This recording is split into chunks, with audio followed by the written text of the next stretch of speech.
السلام عليكم خياتي، واش راكم؟ ان شاء الله تكونوا كامل بخير. جيتكم اليوم بهاد الوصفه تاع المسكوتشو، وصفه بزاف هايله، تجي بزاف طريه بنينه هشيشه. هاد الوصفه كيما يقولوا نخدموها بطريقه خلط جلط كيما شفتوا في العنوان، والنتيجه مبهره. نروح نشوفوا الطريقه. اذا خياتي بسم الله وعلى بركه الله نبداو في الوصفه نتاعنا. عندي كيما راكم تشوفوا كيلة بيض. هذه الكيلة رفدت لي 3 حبات بيض، حجم نتاعها متوسط. البيض تاعنا لازم يكون بدرجة حرارة المطبخ. كيما راكم تشوفوا حطيت معاه كيلة نتاع السكر، بنفس الكاس اللي كيلنا به البيض نكيلو به السكر وباقي المكونات.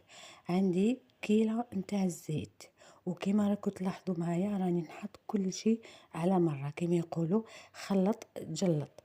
وعندي كيما هنايا عندي هذه الكيلة فيها علبة تاع ياغورت عادي، بذوق الفانيلا، ولا تقدروا ديروه ناتور كيما تحبوا.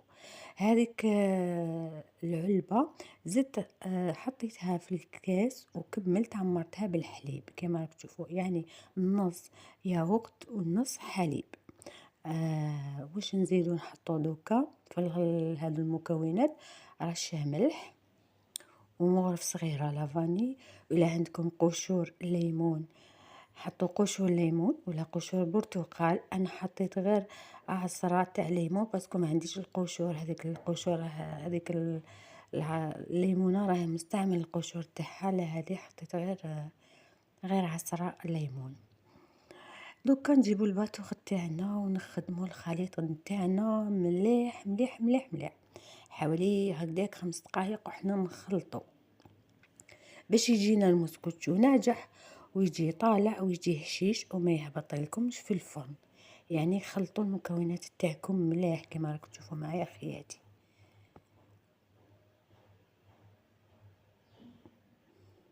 هاد الوصفه تاع مسكوتشو يعني خلطنا كلش على ضربه، شفتها في واحد القناه وخرج لها المسكوتشو تاعها هايل.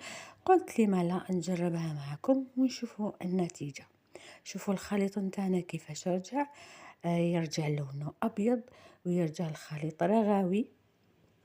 في هذه الأثناء راح نحي الباتور ونبدأ نستعمل في الفارينة.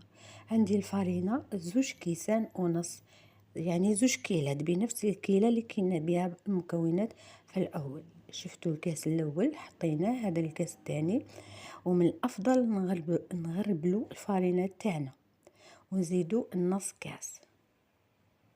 نعاوليك نص كاس، ونزيدو كيس خميرة الحلويات،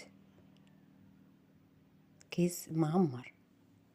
نربلو ثاني الخميرة، ونجيبو سباتولا تاعنا ونبداو نخلطو في المكونات تاعنا. يعني ندخلو هذيك الفارينة مليح مليح، وما لازمش نخلو حبيبات في العجين، لازم تخلطو مليح الفارينة هذيك باش تذوب لكم في هذوك المكونات. اذا شفتوا كاش حبيبات ولا بسط، يعني ضغطوا عليهم هذيك السباتول يروح يذوبوا معاكم هكذا كيما راني ندير كيما راكم تشوفوا. نخلط ومرة على مرة نضغط هكذا باش يذوبوا كاش حبيبات.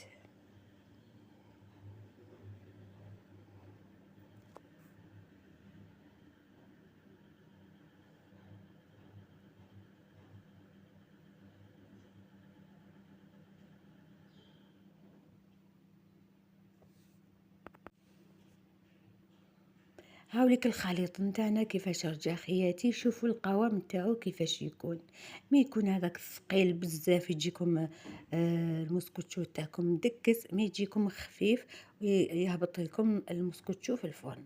نجيبو هنايا السنيوه تاع المسكوتشو اللي نكونوا دهناها بالزيت ورشيناها بالفارينه.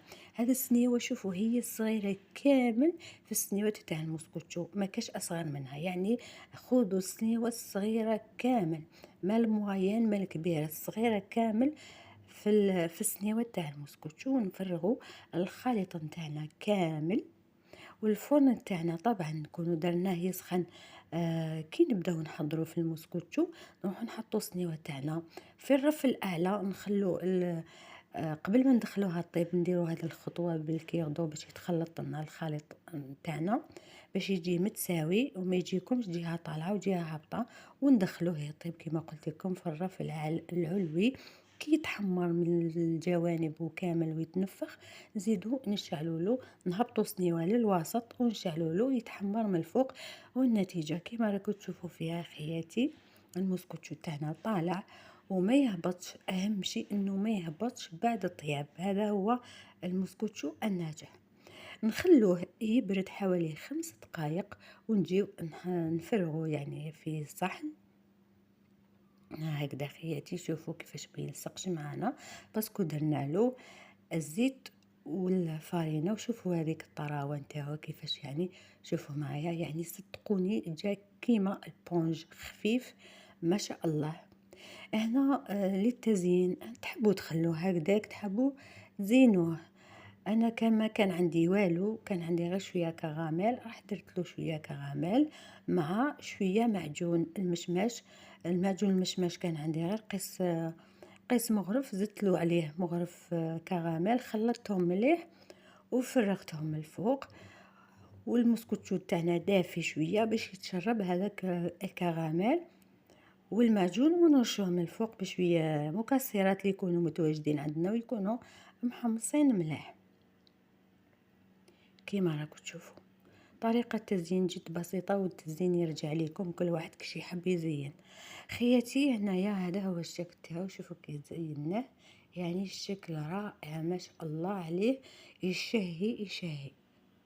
شوفوا هذاك المسكوتشو تاعنا يعني قعد هو ما هبطش كامل بعد الطياب، يقعد لكم يعني وصفة ناجحة مضمونة. يعني جربتها معاكم، خلطنا كلش مع بعض. شوفوا هنا راح نقسم لكم القطعة باش تشوفوه من داخل، يعني صدقوني كيما راكم تشوفوا معايا جا بزاف هشيش، ما جاش مدكس، جا الريحه تاعو ريحه الياغورت اللي استعملناه، ريحه عطات له واحد الريحه ما شاء الله، جا من اروع ما يكون. يعني الصورة راهي تعبر عن نفسها. مسكوتشو ناجح، جربوه على ضمانتي، تبعوا فقط الخطوات والنصائح اللي عطيتهم لكم. اكيد رايحين المبتدئات، نهضر على المبتدئات، على بالي نتوما كامل تعرفوا، على بالي رايحين تنجحوا فيه. خياتي ان شاء الله الوصفه تاعنا تاع اليوم تكون عجبتكم، ما تبخلوش عليا باللايك وبارطاج للفيديو هكذا باش تطلع القناه. ما بقى لي غير نقول لكم نتلاقاو في فيديو قادم بحول الله. سلام.